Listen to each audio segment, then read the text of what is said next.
In the one case, to differ signifies non-identity. In the other case, it signifies the order of the same.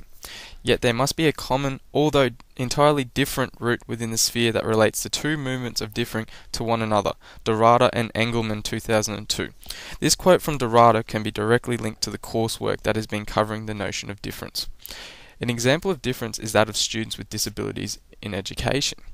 After delving further into this topic, two newspaper articles were found. The first article, written by the Herald Sun Melbourne 2000, titled "Bullies Drove Him Out, Mum," which talks about a young boy who was already struggling with the fact he would be wheelchair bound for life.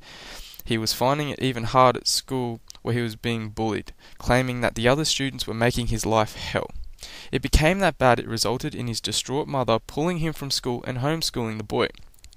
This led to the second article, written by the Sun 2007, titled "Bullies Pick on Disabled," where it states 9 out of 10 kids with learning disabilities are bullied every day.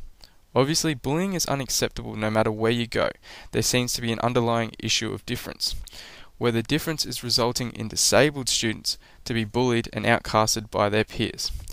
If the above result is anything to go by, we cannot have students leaving the education system just because they are different. Austin 2012 states, "There is two endpoints, and in between these endpoints is a zone of difference. In this case, the two endpoints are clear, disabled and non-disabled students, where the zone of difference is causing the non-disabled students to bully the disabled students.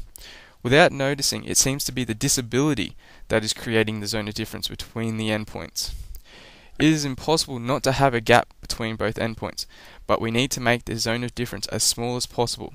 If we can make the non-disabled students aware that they are no different to the disabled students, where the disabled students just need to adapt to different situations. As educators, we first must understand that there is a difference here before we can teach about it.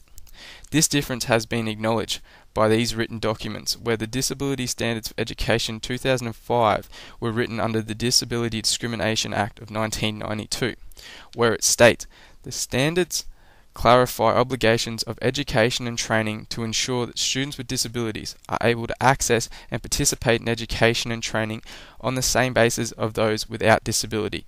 ADGEWR 2011. If educators have already seen the difference and the zone of difference is trying to be closed, then closing the gap for students should be priority. As educators, we see each student as equal and deserve equal rights. When trying to implement this understanding of difference into a lesson, the best plan of action is to take the students through a day of life in someone with a disability. At the start of the lesson, there will be a short video on successful people in the world who are living with a disability. This should show no matter what, anyone could achieve anything with or without a disability. Then this will lead into the activity part of the lesson. Throughout the room, small stations will be set up.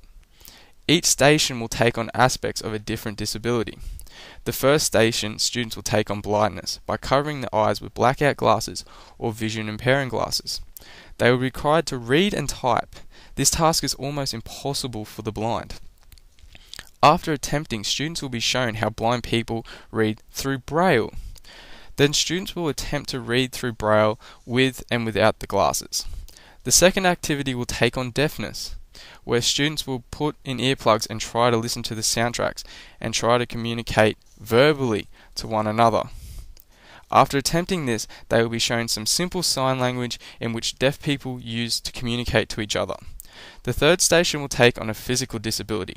Students will be asked to move around the area without the use of their own legs. Example, getting up on a bench or getting from one place to another.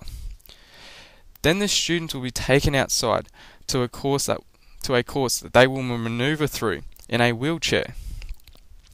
The aim of the activities and the lesson is to show students what it is like to have a disability, but ways in which the disabled will adapt to certain situations.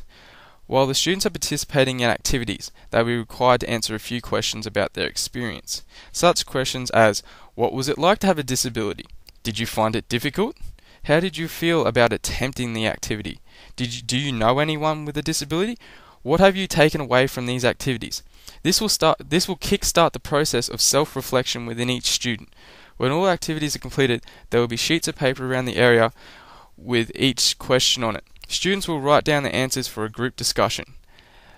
At the end of the lesson, have an ambassador from the disabled community to come in and talk about their own experiences of living with a disability. After that, a Q&A session will take place so that any unanswered questions the students have would be answered.